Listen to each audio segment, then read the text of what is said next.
Hello guys, welcome back to your YouTube channel SKM study of way of success. मैं हूं आपका educator CO Mishra. Now youth competition times UP board head of department बेटा हूं और वहां पे class 10 की पूरी क्लासेस अवेलेबल करा रहे हैं। तो आप हमसे वहां पे youth competition time UP board पे जुड़ सकते हैं, ठीक है ना। 10th के जो भाई बहन है बता दीजिएगा उनसे, बहुत बड़ी बैक टू बैक क्लासेस वहां पे आपको लाइव मिल रहा है। तो बेटा यहाँ पे हम 12th का लेकर आए हैं आप सभी के लिए मोस्ट इंपॉर्टेंट बेटा एक टॉपिक जो कि 55 नंबर का है। बेटा कितने नंबर का है? 55 नंबर का, बहुत इंपॉर्टेंट है। उससे पहले बेटा मैं आप सभी के लिए एक गिफ्ट में लेकर आया हूँ। गिफ्ट, अरे भैया यूथ कंपटीशन टाइम्स और मेरी तरफ से एसके मिशरी हम बेटा आपके लिए बेटा तत्पर है सेवा में। सेवा का मौका दीजिए भैया, सारा चीज दे देंगे। हम वो नेता नहीं है वादे करके निकल जाएंगे वोट लेकर, ठीक है ना। बेटा हम आपको दे रहे हैं, कहाँ से बेटा? आपको दे रहे हैं फ्री में अनसॉल्व का पूरा पीडीएफ, वो भी बुक 2027 वाला। जी हाँ, किताब का पीडीएफ भाई फ्री में आपको। कैसे मिलेगा मैं बता रहा हूँ, कैसे मिलेगा मैं बता रहा हूँ।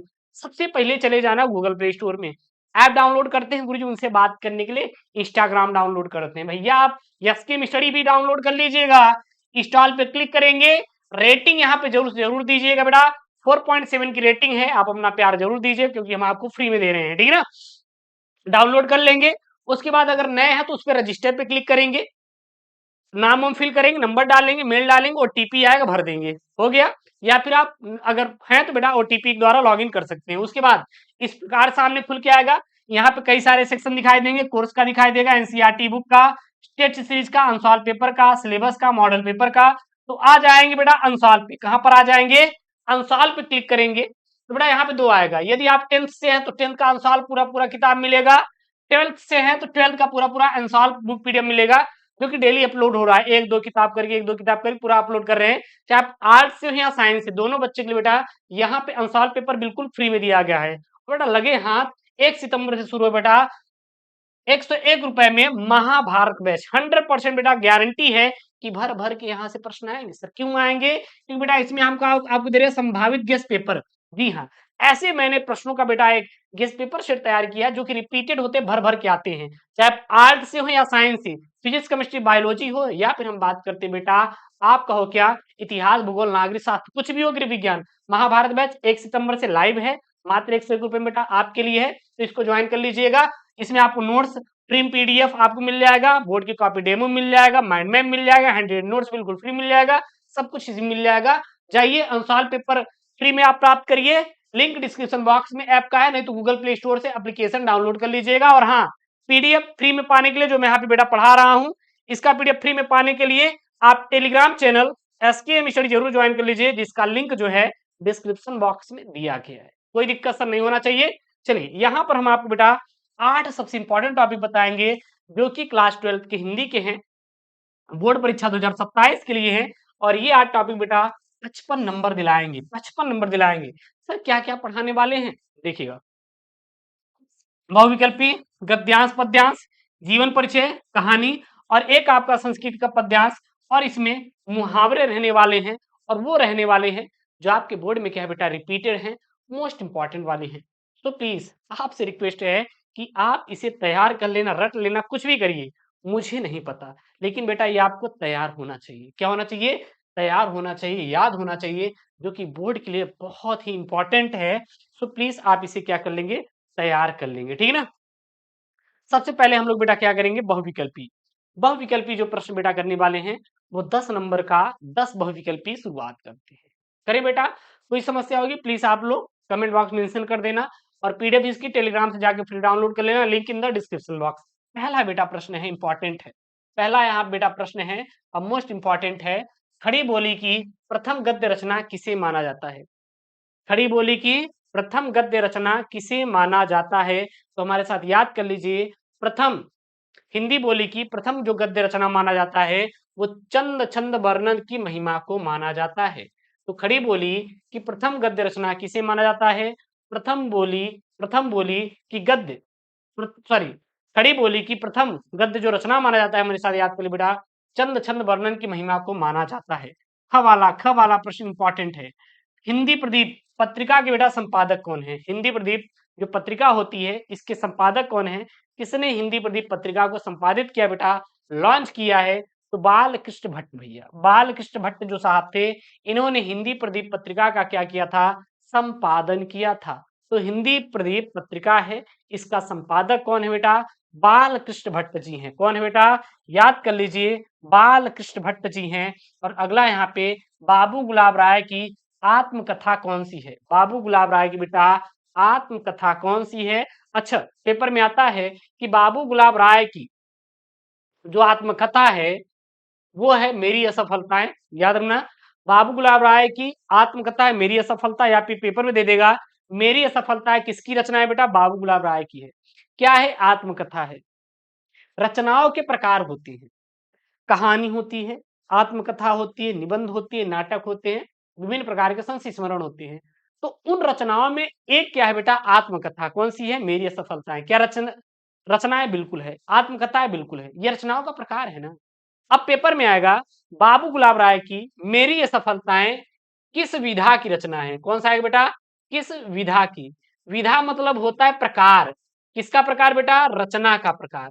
रचना के प्रकार को हम लोग विधा बोलते हैं। तो आत्मकथा है। कुल मिला के, घुमा फिरा के, बस यही देगा पेपर में। अगला यहाँ पे है अतीत के चलचित्र किस विधा की रचना है? देखिए पेपर में आ गया ना, अतीत के चलचित्र किस विधा की रचना है? बहुत बढ़िया सर, आंसर लगा देंगे संस्मरण है। सर आंसर लगा देंगे क्या है बेटा? संस्मरण है। अगला औरंगा वाला यहाँ पे प्रश्न है, देखिए बेटा क्या है। जीवन और दर्शन के रचनाकार है बेटा। जीवन और दर्शन जो है इसके रचनाकार कौन है? तो जीवन और दर्शन के रचनाकार आगवंत करके बेटा डॉक्टर शंपूरानंद। मेरे साथ याद करिए, जीवन और दर्शन के रचनाकार डॉक्टर शंपूरानंद। जीवन और दर्शन के रचनाकार डॉक्टर शंपूरानंद जी हैं। क्लियर है? बिल्कुल सर क्लियर है, कोई समस्या सर नहीं होने वाली। अगला यहाँ पर है बेटा दूसरे का क्या बोल रहा है? हरी घास पर क्षण भर की रचनाकार है। हरी घास पर क्षण भर की रचनाकार कौन है? बहुत बढ़िया सर जी, अज्ञेय है। हरी घास पर क्षण भर की रचनाकार कौन है सर? अज्ञेय जी हैं। हरी घास पर क्षण भर की रचनाकार कौन है सर? अज्ञेय जी हैं। और अगला है हरियोध जी की कृति नहीं है। कौन सी हरियोध जी की कृति नहीं है? चुपते चौबदे भी हरियोध जी की है, त्रिप्रभास भी है, वैदेही वनवास भी है। सर कौन सी नहीं है?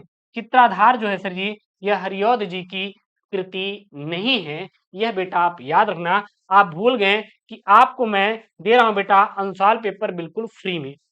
जी हाँ, आप आर्ट्स या साइंस से तो कैसे करना है, गूगल प्ले स्टोर से एसके मिशनरी ऐप डाउनलोड कर लो। आपके लिए 1 रुपया नहीं खर्च करना बेटा। उसके बाद यहाँ पे जाइएगा, अनुसार पेपर पे क्लिक करके, ये दोनों क्लास 10th से हैं तो अपने भैया को बोल दीजिएगा, भाई को छोटे को, क्लास 10th का डाउनलोड कर लेना। 12th से 12th के आप चाहे आर्ट्स या साइंस के, सभी इसमें मैं आपको डलवा दे रहा हूँ फ्री में, ठीक है ना। प्रिंट आउट भी करवा सकते हैं निकलवा के, कोई समस्या नहीं होनी चाहिए। अगला बेटा यहाँ पे है ग वाला प्रश्न, क्या है ध्यान देना। साहित्य लहरी की बेटा रचयिता कौन है? तुलसीदास, सूरदास, कबीर या फिर बेटा आचार्य केशवदास? तो सूरदास है। कौन बेटा? सूरदास है। अगला यहाँ पे है नौका विहार कविता किस कृति से अवतरित है? बहुत बढ़िया सर, जो नौका विहार कविता है ये किस कृति से सर जी? तो ये है पल्लव से। कौन से बेटा? पल्लव से है, याद रखना। अगला यहाँ पे है दूसरा सप्तक के बेटा कवि कौन है? रामविलास शर्मा है, गिरिजा कुमार माथुर हैं, केदारनाथ सिंह हैं, याद कर लीजिए भवानी प्रसाद मिश्र भैया। भवानी जो प्रसाद मिश्र हैं ये दूसरे सप्तक के कवि माने जाते हैं। पेपर में ईयर भी पूछा जाता है, प्रथम तार सप्तक का, द्वितीय तार सप्तक का, हाँ, तार सप्तक का प्रकाशन कब हुआ था, तो ये याद कर लेना, पेपर के लिए इंपॉर्टेंट है। आएगा तो बेटा छाप देना। उसके बाद बेटा गद्यांश है। ये जो गद्यांश बेटा 10 नंबर का आएगा, without pen and paper approach में आपको सिखाने वाला हूँ। बहुत इंपॉर्टेंट है सर, बहुत इंपॉर्टेंट है, पेपर में रिपीटेड है, 8 टॉपिक है, 55 नंबर है। खाइए उनकी कसम कि पेपर में एकदम आग लगा देंगे, कुछ भी करेंगे सर जी, पेपर में पूरा नंबर लेकर आएंगे। देखिएगा है क्या यहाँ पे बेटा, मैं यह नहीं मानता कि समृद्धि और अध्यात्म एक दूसरे के विरोधी हैं या भौतिक वस्तु की इच्छा रखना कोई गलत सोच है। उदाहरण के तौर पर मैं खुद न्यूनतम वस्तुओं का भोग करते हुए जीवन बिता रहा हूँ, लेकिन मैं सर्वस्व समृद्धि की कद्र करता हूँ, क्योंकि यह अपने साथ सुरक्षा और विश्वास लाती है जो अंततः हमारी आजादी को बनाए रखने में सहायक है। आप आसपास देखेंगे तो पाएंगे कि खुद प्रकृति भी कोई काम आधे अधूरे मन से नहीं करती। किसी बगीचे में जाइए और मौसम में आपको फूलों की बहार देखने के लिए क्या होगी बेटा? मिलेगी। अथवा ऊपर की तरफ ही देखेंगे तो यह ब्रह्मांड आपके अनंत तक फैला दिखाई देगा और आपके यकीन से भी क्या है बेटा? परे है, ठीक है ना। और ये जो गद्यांश रहेगा बेटा, ये 10 मार्क्स का रहेगा। कितने नंबर का? 10 नंबर का रहेगा और बहुत क्या रहेगा बेटा, इंपॉर्टेंट वाला है। सो आप लोग क्या करेंगे, इसे तैयार कर लेंगे। क्या करेंगे? तैयार कर लेंगे। है क्या यहाँ पे? उपरोक्त गद्यांश के पाठ और लेखक का नाम लिखिए। तो ये कहाँ से लिया गया है? तो ये लिया गया है प्रस्तुत गद्यांश हमारे पाठ्य पुस्तक हम और हमारा आदर्श पाठ से लिया गया। कहाँ से लिया गया बेटा? हम और हमारा आदर्श पाठ से लिया गया है। इसके लेखक कौन है? डॉक्टर एपीजे अब्दुल कलाम है। कौन बेटा? डॉक्टर एपीजे अब्दुल कलाम जी हैं। याद रखना इंपॉर्टेंट है। अगला है रेखांकित गद्यांश का आशय स्पष्ट करें। रेखांकित में बेटा कुछ नहीं करना होता, जिसके नीचे लाइन खींचा गया है इसी को बढ़ा चढ़ा के लिख देना। क्या यहाँ पे? खुद प्रकृति भी कोई काम आधे अधूरे मन से नहीं करती।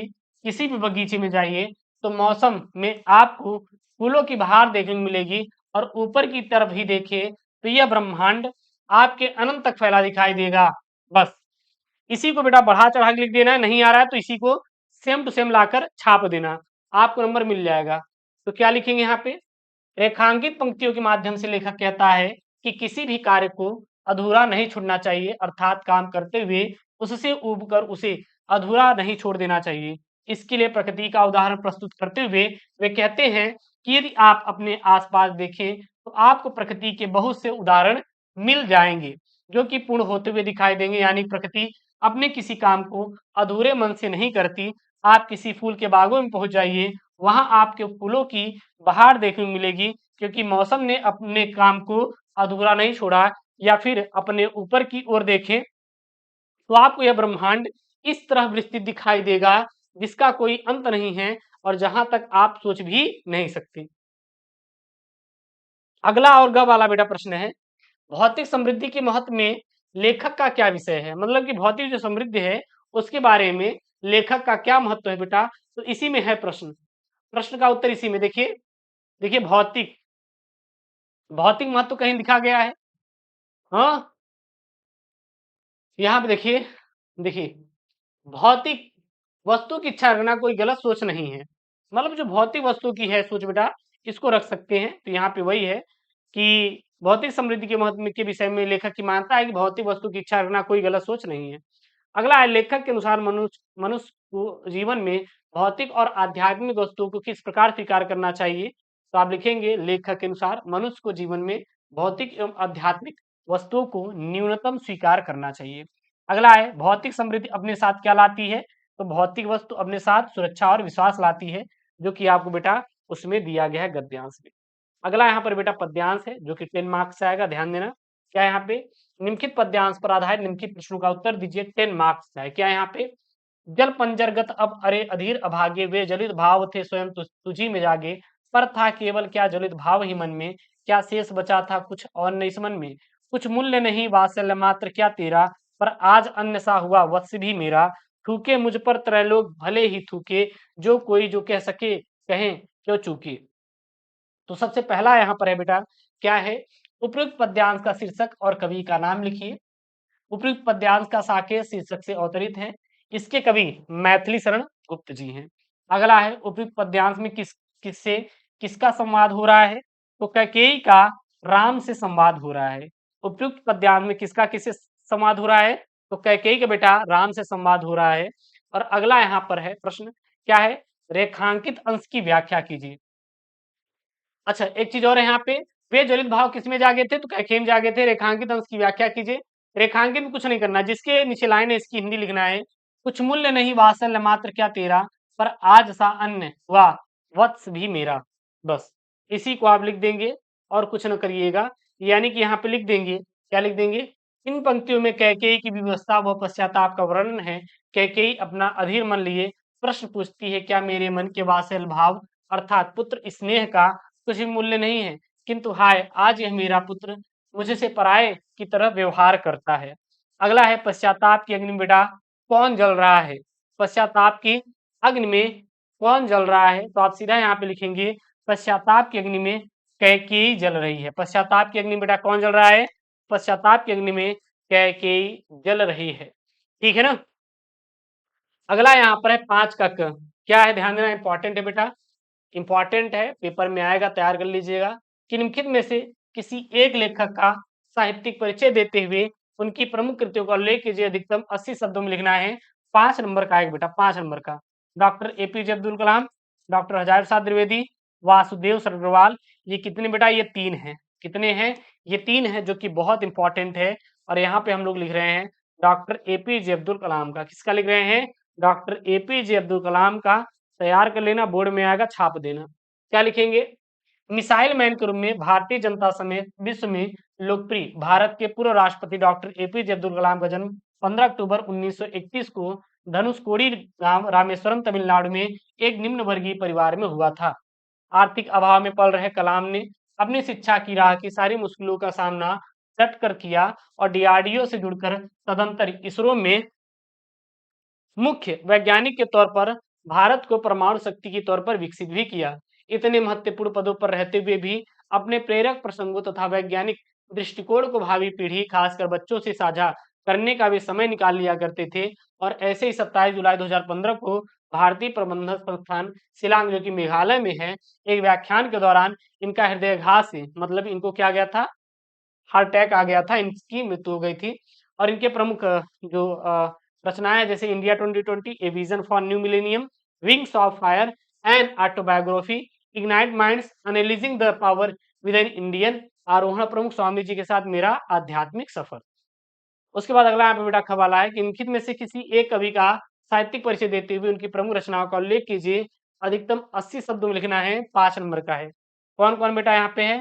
जयशंकर प्रसाद जी हैं, सुमित्रानंदन पंत जी हैं, रामधारी सिंह दिनकर जी हैं। कौन कौन यहाँ पे? 3 लोग हैं। मोस्ट इंपॉर्टेंट, तैयार कर लेना बेटा। यहाँ पे कौन है? सुमित्रानंदन पंत है बेटा। कौन है? सुमित्रानंदन पंत है। क्या लिखेंगे सुमित्रानंदन पंत के बारे में? तो प्रकृति के सुकुमार कवि सुमित्रानंदन पंत का जन्म उत्तराखंड के कुमायूं प्रांत के कौसानी नामक ग्राम में सन 1900 में हुआ था। बचपन से ही कवि हृदय सुमित्रानंदन पंत ने उच्च शिक्षा के प्रयागराज का रुख किया और इसे ही अपनी कर्मस्थली बनाया। 1942 में लोकायतन नामक सांस्कृतिक पीठ का निर्माण भी किया। अरविंद दर्शन का प्रभाव उनके कार्य पर पड़ा और आपने प्रयागराज के रूपाभ नामक पत्रिका का संपादन भी किया। सन 1950 में पंत आकाशवाणी से जुड़े और विभिन्न राष्ट्रीय पुरस्कारों से पुरस्कृत पंत ने हिंदी साहित्य में छायावाद की धारा का प्रवर्तन भी किया। सन 1977 में प्रकृति का चितेरा यह साहित्यकार स्वर्गधाम को कूच कर गया। कला और बूढ़ा चांद, चिदम्बरा, लोकायतन, बीड़ा, ग्रंथि पल्लव, गुंजन, युगांत, ग्राम्य इत्यादि कृतियों के रचनाकार पंत ने प्रकृति के मानवीकरण को अपने सृजन में सचरी बनाया। और पंत का काव्य प्रकृति, मानवतावाद और अंतः चेतनावाद से प्रभावित है। और पंत जी की कृतियों में स्थूल के प्रति सूक्ष्म विद्यों के कुछ चित्रमयी भाषा के साथ स्थान प्राप्त है। उसके बाद बेटा यहाँ पे कहानी आएगा। पंचलाइट अथवा बहादुर कहानी का सारांश लिखिए। अधिकतम 80 शब्दों में देना रहेगा। तो यहाँ पे लोग बहादुर कहानी का सारांश देख लेते हैं। सिंपल है, बहुत अच्छा नंबर आएगा, परेशान मत होना। क्या लिखेंगे यहाँ पे? अमरकांत द्वारा लिखित बहादुर एक नेपाली बच्चे का यथार्थ कहानी है, जिसका बाप मर चुका है और माँ के कर्कश व्यवहार के कारण वह घर से भाग आया है। लेखक अपने किसी रिश्तेदार के माध्यम से बहादुर को घर के काम के लिए मिला था। आरंभ में बहादुर के साथ खूब आवाभगत की गई, लेकिन दिन बीतने के साथ इनमें कमी आती गई। लेखक की पत्नी किशोर, लेखक का जो कि बड़ा लड़का है, तो मानो बस बहादुर को पीटने के बहाने ढूंढा करता रहता था और बहादुर का मान मन जब तब आहत रहता था। परंतु अगले दिन फिर हंसता खेलता हुआ बहादुर पूरे घर के लिए चकरघिन्नी की तरफ घूम फिर कर काम करने लगता था। एक बार मेहमानों के रुपए खो जाने पर घर वालों ने बहादुर पर चोरी का इल्जाम लगा दिया और उससे दुर्व्यवहार किया।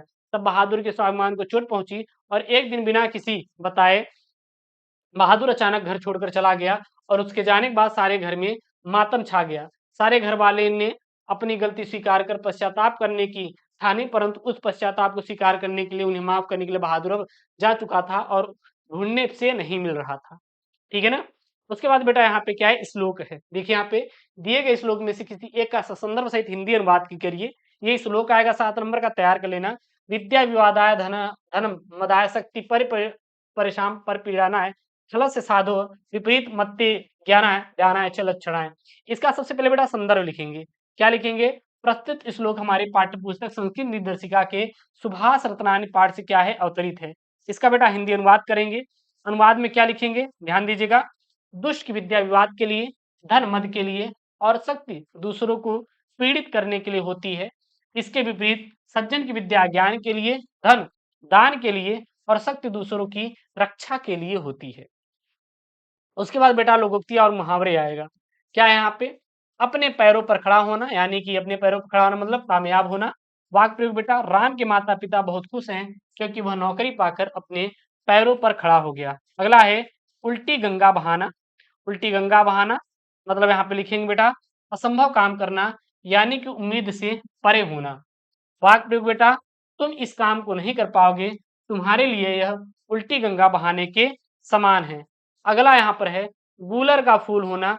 गूलर का फूल होना यानी कि यहाँ पे लिखेंगे दुर्लभ होना। क्या होना बेटा? दुर्लभ होना। वाक्य प्रयोग, इस संसार में पहले के जैसे लोगों का मिलना गूलर के फूल के समान हो गया है। अगला यहाँ पे बेटा घ वाला है। क्या है? मक्खन लगाना। क्या लगाना बेटा? मक्खन लगाना यानी कि खुशामद करना। वाक्य प्रयोग बेटा, वे उन्हीं का काम करते थे जो उन्हें मक्खन लगाते थे। तो यहाँ बेटा मैंने आपको 8 टॉपिक क्लास 12th हिंदी बताया बोर्ड परीक्षा 2027 के लिए।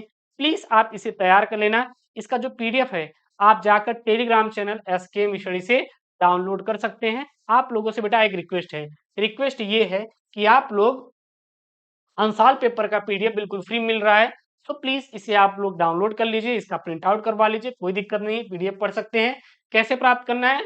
गूगल प्ले स्टोर पे चले जाना है, एसके मिशरी ऐप आपको सर्च कर लेना है। 4.7 की रेटिंग है, प्लीज आप रेटिंग जरूर कर दीजिए बेटा, क्योंकि फ्री में दे रहे हैं, प्यार तो मिलना चाहिए। फिर यहाँ पे अंसाल पेपर का दिखाई देगा और यहाँ पे अंसाल पेपर आप फ्री में 10th 12th का आर्ट या साइंस का डाउनलोड कर सकते हैं, सभी यहाँ पे उपलब्ध है। और अपना महाभारत बैच 1 सितंबर से लाइव चलने वाला है ऐप पर, प्लीज जरूर ज्वाइन करिए। मिलते हैं नेक्स्ट वीडियो में बेटा। ओके दोस्तों, थैंक यू, जय Hind, take care, bye bye, love you all.